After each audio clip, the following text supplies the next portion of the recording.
Oke, jadi mari kita coba bahas lagi mengenai serialnya dari Classroom of the Elite. Dan kali ini itu sendiri masih mengenai volume ke-12,5 untuk tahun keduanya. Spoiler ya, tentu aja video kali ini itu sendiri bakalan jadi video spoiler. Jadi jika kalian itu tidak keberatan, yuk mari kita coba lanjutkan. Nah, jadi pada chapter ke-9 kali ini, cerita akan kembali ke masa-masa awal liburan musim semi baru dimulai. Dimana pada pagi itu, Ayano Koji mengirimkan pesan kepada Ichinose kalau ia akan keluar rumah dan baru akan kembali setelah pukul 3 sore. Ya, jadi Ayano meminta Ichinose untuk datang ke kamarnya setelah ia kembali.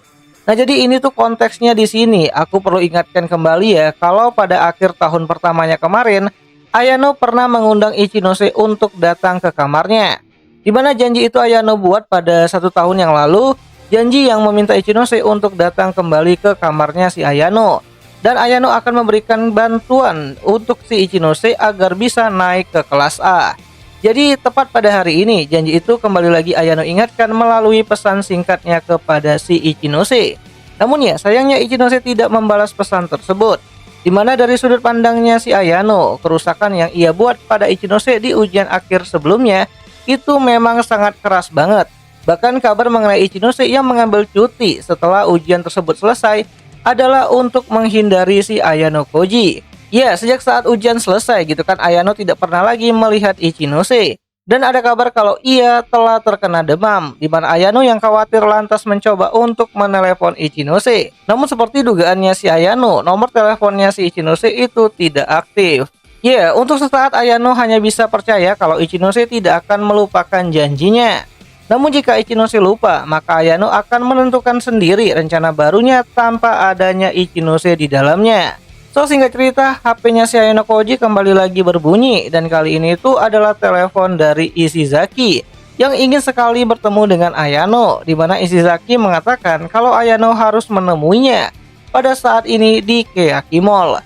Ya, awalnya Ishizaki hanya berkata untuk bisa bertemu segera, namun belum menentukan tempatnya di mana Ishizaki hanya bilang ayo bertemu di luar. Dan tentu saja Ayano berkata paling tidak tentukan tempat dan juga jadwal pertemuannya sebelum menelepon. Namun ya, karena ini adalah Ishizaki, Ayano pun menganggap kalau ini mungkin hanya sekedar kejahilan kecilnya. Dan akhirnya Ayano pun pergi keluar kamar sambil meninggalkan acara TV yang baru saja ia tonton. Di mana acara TV itu adalah sebuah program acara ramalan cuaca, di mana cuaca hari itu akan diprediksi hujan dari sore hingga pagi berikutnya. Dan setelah bersiap, Ayano pun pergi ke pusat pembelanjaan Keaki Mall. Terus singkat cerita, Ayano sampai di tempat yang dijanjikan. Namun pada saat itu tidak ada tanda-tanda keberadaan si Ishizaki. Ya, Ayano kena scam gitu kan di sini, gagak bercanda. Jadi Ayano masih mencari keberadaan Ishizaki di sana, di mana saat Ayano sedang mencari-cari nih, ia malah bertemu dengan Hiyori yang ternyata juga dipanggil sama si Ishizaki. Ya, meskipun Ayano pikir ini adalah kebetulan yang tidak normal, namun melihat muka Hiyori yang sedikit merasa lega gitu kan, mereka pun akhirnya menunggu keberadaan Ishizaki. Nah, setelah 10 menit waktu berlalu, Ishizaki akhirnya muncul sambil berkata, "Kalian datang lebih cepat dari apa yang aku duga." Dimana mendengar hal tersebut, Ayano hanya bisa merasa kecewa. Namun karena ini adalah Ishizaki ya, jadi ya si Ayano tuh memakluminya. Di mana Ayano pun lantas mencoba untuk menanyakan kepada si Ishizaki apa yang Ishizaki perlukan sampai mengajaknya untuk berbicara di luar. Di mana Ishizaki pun lantas menjawab, waktunya telah tiba. Bergabunglah dengan kami sebagai kawan kami. Ya, tentu saja mendengar hal tersebut Hiyori mulai berkata, Ayano sudah berada di kelas A, jadi mengundangnya masuk ke kelas B itu tidak masuk akal. Namun ya, Ishizaki masih ingin Ayano untuk pindah ke kelasnya, di mana Ishizaki dengan sadar berkata kalau mengajak Ayano untuk turun lagi ke kelas B dan meraih kelas A bersama-sama di akhir semester nanti adalah hal yang sangat normal. Namun bagi Ayano, ia tidak sepenuhnya setuju, di mana meskipun Ayano mempertimbangkan untuk pindah ke kelas lain, namun kelas itu bukanlah kelasnya si Ryuen. Ya, awalnya Ishizaki masih mencoba untuk mengajak Ayano Koji untuk bisa masuk ke kelasnya, agar Ryuen, Hiyori, dan juga Ayano bisa terus bersama-sama sambil melawan kelas lain. Di mana Ayano yang mendengar hal itu lantas berkata, Ryuen telah berubah jadi lebih kuat akhir-akhir ini. Ia juga sudah mendatangkan Katsuragi untuk memperkuat kelasnya.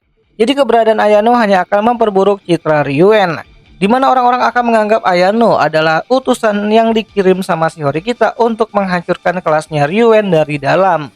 Di mana di sini Ayano menjelaskan kalau kelasnya Ryuen akan mampu bersaing dengan kelas lain. Jadi Ayano tidak akan mengambil resiko ya untuk pindah kelas ke kelas yang lebih rendah dari kelasnya yang sekarang ini. Ya meskipun begitu Ishizaki pun akhirnya mengatakan alasannya yang sebenarnya, di mana Ishizaki itu berkata kalau ia sangat suka dengan Ayano Koji.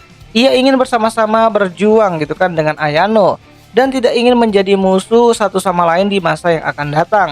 Di mana Ayano yang menghargai itu akhirnya berkata kalau ia lebih merasa nyaman bermain dengan Ishizaki, Hiyori dan juga anak-anak dari kelasnya si Ryuen daripada bermain bersama dengan anak-anak kelasnya si Horikita. Namun ya untuk sekarang ini ia benar-benar tidak bisa pindah kelas. Di mana Ishizaki yang belum menyerah akhirnya pun menyarankan kalau Ayano bisa berkencan dengan Hiyori jika Ayano pindah kelas. Di mana Ayano berkata kalau aku sudah punya pacar dan Ishizaki pun berkata putuskan saja Karuizawa. Ya tidak ada yang seperti Hiyori selain di kelasnya. Jadi Ayano bisa berpacaran dengan si Hiyori. Di mana mendengar hal tersebut Hiyori dan Ayano menjadi sangat terkejut melihat saran paling agresif yang Ishizaki berikan. Namun ya lagi-lagi Hiyori merasa malu ya, tapi ya mau gitu kan dengan kondisi yang seperti itu. Di mana dalam malunya si Hiyori, Hiyori berkata kalau Ayano sudah memiliki pacar yang hebat. Jadi cara ini tidak akan benar untuk dilakukan. Di mana Hiyori berkata kalau Ayano mau pindah ke kelasnya, mungkin ia akan merasa sangat senang. Namun sepertinya itu mustahil. Di mana Hiyori mengatakan hal itu sambil melepaskan tangannya dari tangannya si Ayano yang dari tadi bersentuhan berkat usahanya dari si Ishizaki. Tapi ya keputusan Ayano sudah bulat ya gitu kan, ia tidak akan pindah ke kelasnya si Ryuen. Ayano tidak akan membuat keseimbangan kelas menjadi hancur jika ia bergabung ke kelasnya si Ryuen. Di mana untuk mengakhiri pertemuan, Ayano berkata kalau mungkin saja di akhir tahun depan ia akan merasa menyesal telah menolak ajakan ini.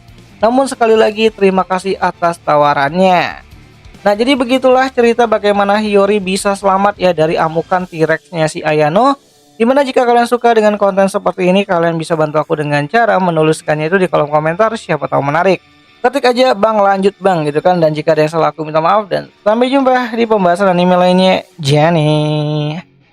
Nah habis ini kita bakalan bahas mengenai chapter paling kontroversial pada volume ke-12,5 dari serialnya Classroom of the Elite untuk second year-nya, yaitu mengenai pertemuan antara si Ayano Koji dan juga Ichinose. Dan ini bakalan menarik sih, jadi jangan sampai kalian kelewatan mengenai pembahasan selanjutnya.